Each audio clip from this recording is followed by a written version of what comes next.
Je pense que la première chose qu'on peut dire des deux candidats, même si leur parcours final est un petit peu différent, c'est que ce sont des hommes de l'establishment.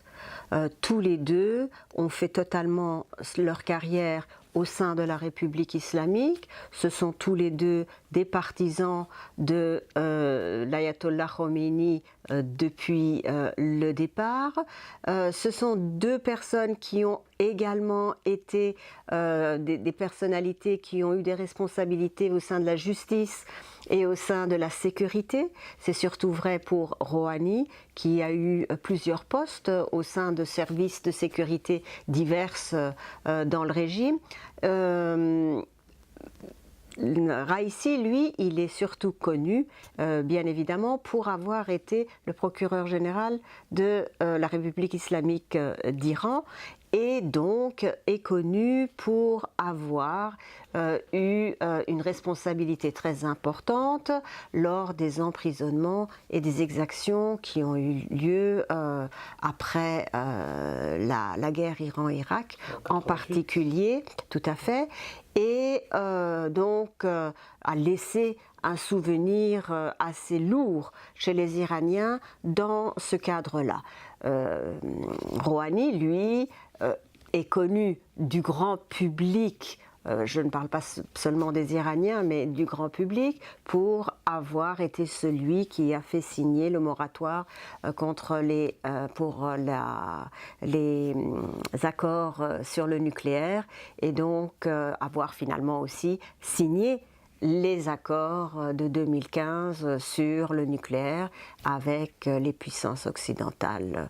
Donc, mais à part ces éléments-là, ils ont tous les deux, fait carrière en République islamique, connaissent bien le système et ses rouages.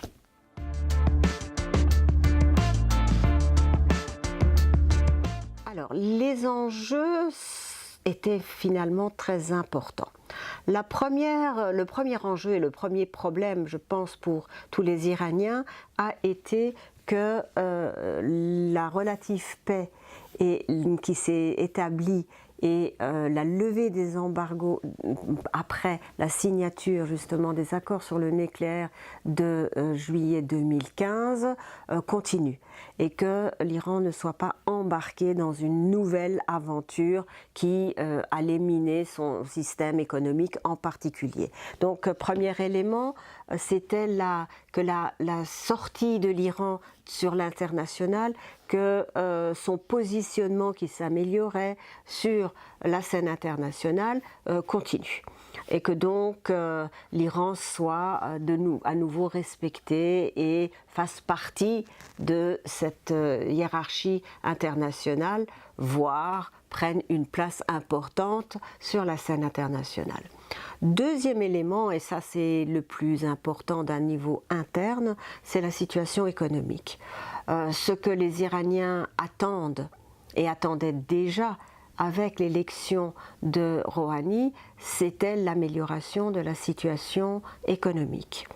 Et dans ce cadre, il faut quand même dire que le premier mandat de Rouhani n'a pas du tout entraîné les résultats escomptés par les Iraniens. Il y a eu quelques améliorations dans la mesure où certains embargos ont été levés, mais la position des Américains est restée très forte puisque eux n'ont pas levé tous les embargos et au contraire leur position fait que beaucoup d'Européens aussi sont frileux ou ont des problèmes à pouvoir établir les relations économiques sereines avec l'Iran. Mais néanmoins, si la situation économique ne s'est pas améliorée, et cela continuera probablement encore aujourd'hui, c'est que finalement on peut dire que seulement 20% des problèmes économiques iraniens étaient liés aux embargos. 80% de l'explication est à trouver à l'interne. Et ce qui aussi est un vrai problème pour l'économie iranienne, c'est la mainmise de quelques fondations religieuses et des milices paramilitaires donc, et surtout la présence généralisée, institutionnalisée de la corruption à grande échelle. L'Iran est très mal placé dans la hiérarchie des pays les plus corrompus et c'est une véritable question qui est d'ailleurs une question qui a été traitée pendant les débats qui ont mené aux élections présidentielles, mais qui aura énormément de mal à être résolue dans le cadre actuel, même si Rouhani a promis d'essayer de résoudre cette question. À côté de cela, le fait que la situation soit déplorable en dépit du fait que ce pays est un pays pétrolier. Il ne faut pas l'oublier, ce pays est assis sur du pétrole, qui est d'ailleurs sa ressource principale et sa source de revenus principale. C'est aussi une des faiblesses de l'économie iranienne qui est donc monoproductrice. Et c'est aussi, enfin, dans les faiblesses, donc, les conséquences, il y a le fait que 10% de la population, officiellement presque, vit en dessous du seuil de la pauvreté, que la classe moyenne est, au contraire de ce que certains peuvent dire, en mauvaise posture, qu'elle disparaît, que les inégalités de revenus et de situation sont énormes. En fait, ce pays fonctionne autour de la consommation d'un très petit pourcentage de nantis qui tournent et gravitent autour des personnes liées au régime. Il faut être introduit, il faut être bien lié, et c'est eux qui détiennent la fortune de ce pays à travers les fondations et les milices, à travers des mariages entre les différentes familles.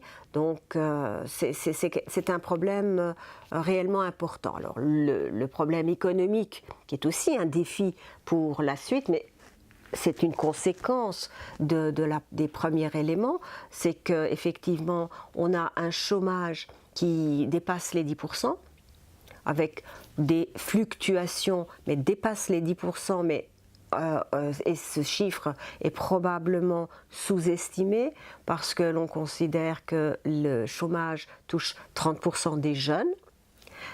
Et on peut dire que les jeunes sont quand même une partie importante de cette population. Et surtout dans certaines régions qui sont des régions isolées ou des régions à minorité ethnique, on avance même le chiffre de 50%. Donc, cela explique que dans des régions défavorisées, comme le Sistan-Baloutchistan, où se trouve d'ailleurs la population sunnite, le chômage est énorme. Alors il y a le chômage, il y a l'inflation qui n'a pas, qui tourne autour des 10%, même si elle a énormément diminué. Et il reste surtout que la croissance économique qui était escomptée après la levée des embargos et des restrictions économiques liées au nucléaire n'a pas eu lieu.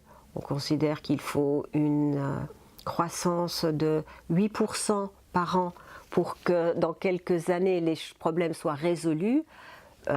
Officiellement, cette croissance tourne autour de 1%. C'est déjà mieux que la croissance négative des années précédentes, des années précédentes surtout le premier mandat de Rouhani, mais ce n'est pas suffisant pour pouvoir répondre aux besoins de la population, et ce d'autant plus que l'Iran est engagé sur des fronts militaires qui lui coûtent également beaucoup.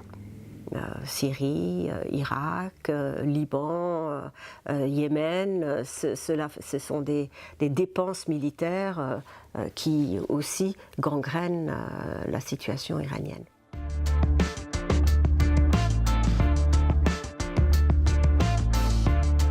Alors, il devra lutter contre certainement la corruption, premier défi.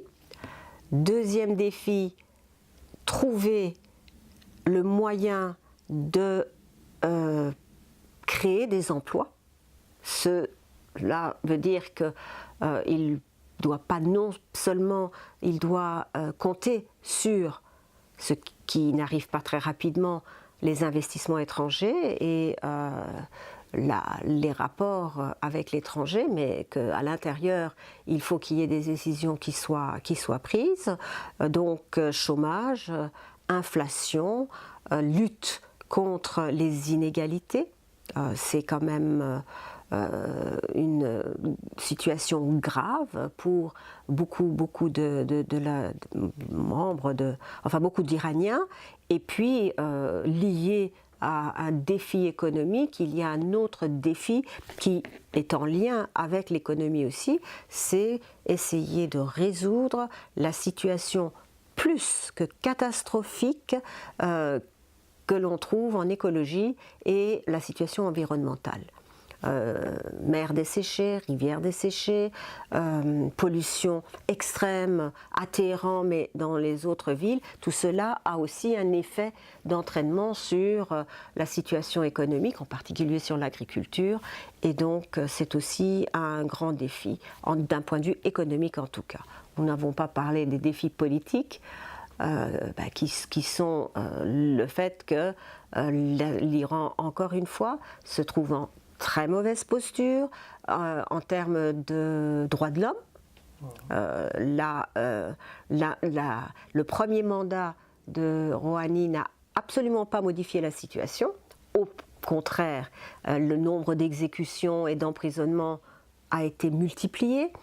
D'un point de vue politique, bien évidemment, il y aurait aussi l'équilibre des pouvoirs et plus de liberté, ce qui aussi au sein et dans le cadre de la constitution et du modèle iranien actuel est difficile.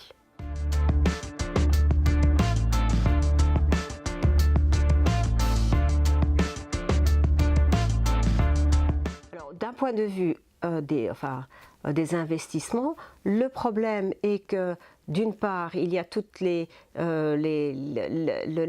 fait que les Américains ont gardé leur embargo sur beaucoup de produits et que pour les investissements, les investisseurs en particulier européens, mais les Chinois par exemple qui investissent énormément en Iran ne respectent pas cela. Tout produit où il y aurait une partie qui serait confectionnée ou aurait un lien avec quelque chose qui soit lui-même en lien avec les États-Unis est aussi interdit. Ensuite, il y a le fait qu'il y a une liste noire qui se trouve d'ailleurs sur Internet de toutes les personnes avec qui il ne faut pas avoir de relations. Donc cela complique beaucoup la situation et les échanges. Et puis il y a le fait que les banques iraniennes sont à court de devises, qu'elles n'ont rien, et que donc la situation des banques iraniennes aussi doit être améliorée. Et donc le problème, c'est que ceux qui veulent investir, veulent aussi être payés et remboursés de suite, et l'Iran est incapable de le faire. Ce que la Chine, par exemple, contourne, puisque les contrats sont faits de manière différente. Alors évidemment, on tourne un petit peu en rond, et les investissements, au début, après la levée des embargos, on avait l'impression, et tout le monde espérait pouvoir très vite se rendre en Iran pour investir, c'était l'Eldorado, et effectivement c'est un grand marché, c'est un pays qui a les moyens, mais concrètement il y a tellement de problèmes à résoudre que ça n'est pas si simple que ça.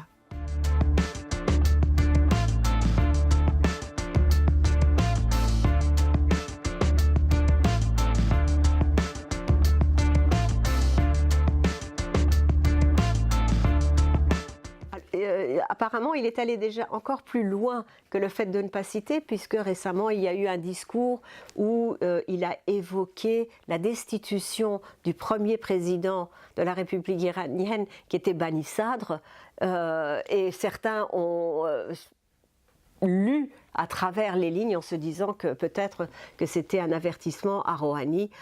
Donc effectivement, les relations ne sont pas très bonnes, alors que Rouhani est quelqu'un qui a toujours été dans la lignée de Khamenei. La position n'est pas très bonne. Encore une fois, on peut constater que parmi les présidents depuis le début de la République islamique, à part Bani Sadr qui a été destitué, mais et il y en a un autre qui a été qui est mort différemment, mais la majorité des présidents ont rempli 2 mandats. Et c'est le cas aussi de Rouhani, mais à la fin de leur mandat, ils ont tous été en conflit avec le guide, que ce soit Khomeini ou que ce soit aujourd'hui Khamenei. Rouhani, en bon terme avec Khamenei au départ, commence à vouloir faire autre chose et donc est mal vu par Khamenei. Et ça a été le cas de Ahmadinejad, qui était si proche de Khamenei et qui aussi a changé de position.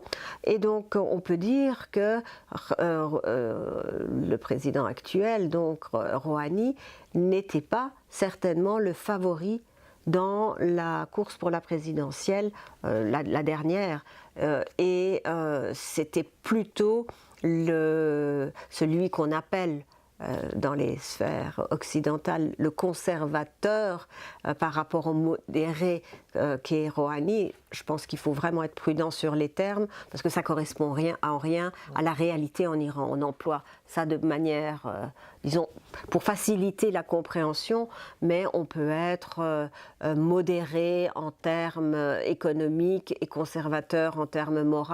On peut être conservateur d'un point de vue économique et beaucoup plus libéral d'un point de vue moral. C'est plus compliqué que cela en Iran, mais quoi qu'il en soit, c'était probablement Raïssi qui était le candidat favori de Khamenei. Alors on peut se demander ce qui s'est passé et comment est-ce que Rouhani est sorti des urnes. La version optimiste dirait le vote des Iraniens a été respecté.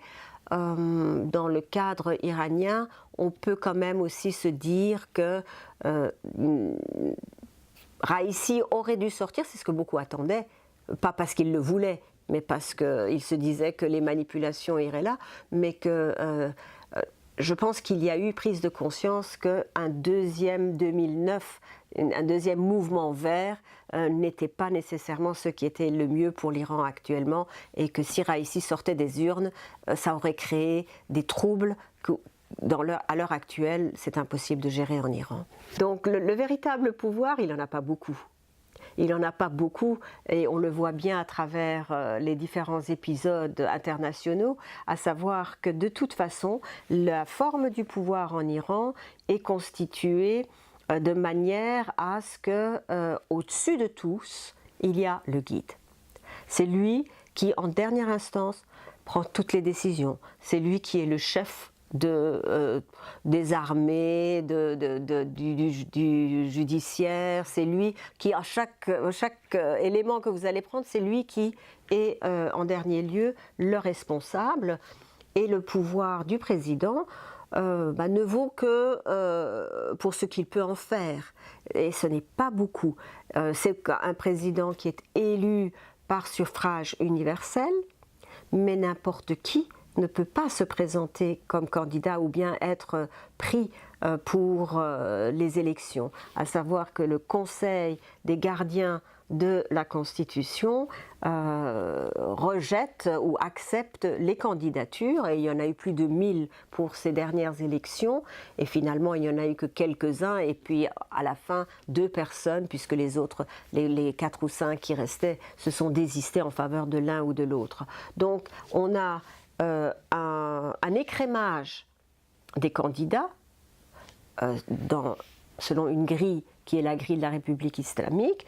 Et puis après cela, dans les candidats qui sont tolérés, on va en avoir un qui va être élu et que le peuple éventuellement choisit parce qu'il pense que c'est le moins mauvais parmi les candidats.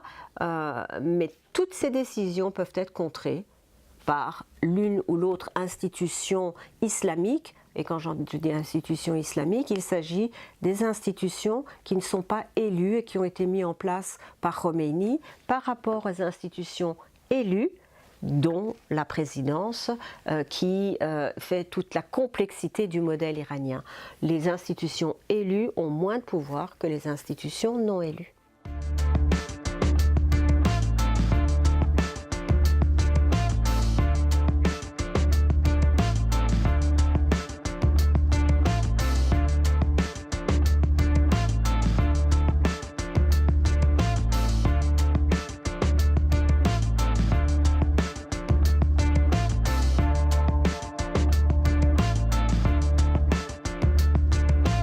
Alors c'est un vrai problème pour le futur. Les Iraniens, que ce soit dans les discours de Rouhani ou de Khamenei, ont diminué la portée des discours de Trump. Néanmoins, on ne sait pas non plus quelles seront les conséquences de ce discours, même si je vais parler tout de suite de l'Arabie Saoudite, mais il ne faut quand même pas oublier que Trump, pendant sa campagne et juste à son élection, a quand même été fort sceptique par rapport à l'Iran et avait décidé de couper, avait déclaré qu'il allait remanier les accords, qu'il allait les rejeter. Ça n'a pas été fait. Donc avec Trump, il faut voir ce qu'il dit et ce qu'il fait. Ce n'est pas toujours en accord dans le bon ou dans le mauvais sens d'ailleurs. Maintenant, effectivement, il a fait un discours qui d'ailleurs ressemble fort à ce qu'a été le discours de Bush à l'époque de Khatami, parce qu'au moment où Khatami, quand il était président, a amorcé une ouverture vers l'extérieur, c'est ce que fait Rouhani aussi, il essaye d'amorcer une ouverture. Bush est arrivé avec son discours classant l'Iran dans l'axe du mal. Et ça a beaucoup affaibli Khatami à l'intérieur, puisque ça a donné ça a alimenté le discours de tous ses ennemis et des conservateurs, disons, en Iran, qui disaient, mais vous voyez, les Occidentaux, vous voyez, on a beau vouloir s'ouvrir vers l'extérieur, ils n'en veulent pas, et ça a été un point d'affaiblissement pour Khatami. Pour Rouhani, c'est aussi, je pense, une position parallèle, à savoir que ces efforts qu'il fait pour ouvrir le pays vers l'extérieur, avec ce discours qui qualifie l'Iran de porteur du terrorisme au même titre que Daesh, que l'État islamique, donc est un discours qui affaiblira Rouhani. Il n'y a pas beaucoup de possibilités dans ce sens-là. En tout cas, lui donnera du fil à retordre s'il veut avoir les mains libres avec l'extérieur. Donc dans ce sens-là, effectivement, c'est problématique. C'est problématique. Maintenant, ce qui est beaucoup plus problématique, c'est la détérioration de la situation régionale avec l'Arabie Saoudite et l'Iran, qui maintenant sont vraiment officiellement pas en guerre, et j'espère qu'ils ne le seront pas. Ce serait probablement au détriment de l'Arabie Saoudite, ou alors il y a une intervention américaine et ça va être l'embrasement total, mais cela crée des tensions qui sont terriblement négatives pour l'établissement de la paix dans la région, et on voit comme ça se mettre en place un axe chiite, un axe sunnite, avec des compétitions entre l'Iran et l'Arabie Saoudite pour dominer les deux groupes. Tout ça n'augure en rien de belles perspectives.